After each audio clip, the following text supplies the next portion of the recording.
Ассалаумағалейкум, қазақ елі. Менің YouTube каналымның көрермендері.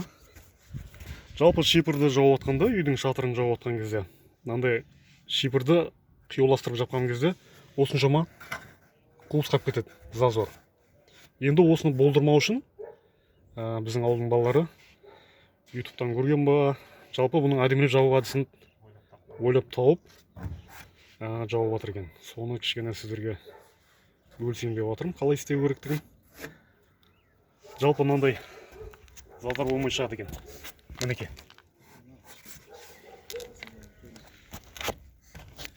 Кәдімгі жапқан кезде мына жер көтеріп тұрады. Шифр жауып жүрген жігіттер болса түсінеді оны. Осындай плотно жабылу үшін бұның бір әдістері бар екен. Қазір көрсетем қалай жабу керек екен. Қазір енді мына жерде кесеміз, сызып, сызып жібер. Осындай картон қағазды қолдануға болады. Примерно қанша сантиметр мына жер екеуінің арасы? 20 сантиметр дейді. Өйстіп картон қағазды қояды кес. Мынандай маркермен әдемілеп сызып шығамыз.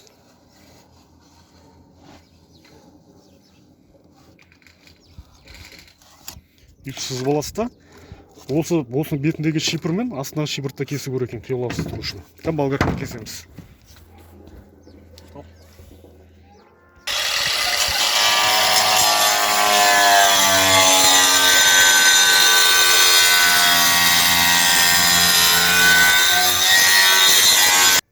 Мына кесіп болды, енді алады.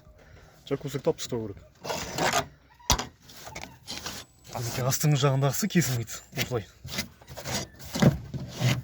Осылай талтап жіберіп, өскен кезде әдемі стек пайда болады. Мұны енді осы жеріне шеге қағалады, мына жерлеріне рекеге. Бұны асты осылай қуыс болмайды ешқандай. Болды, үйсіп жаба бересіздер.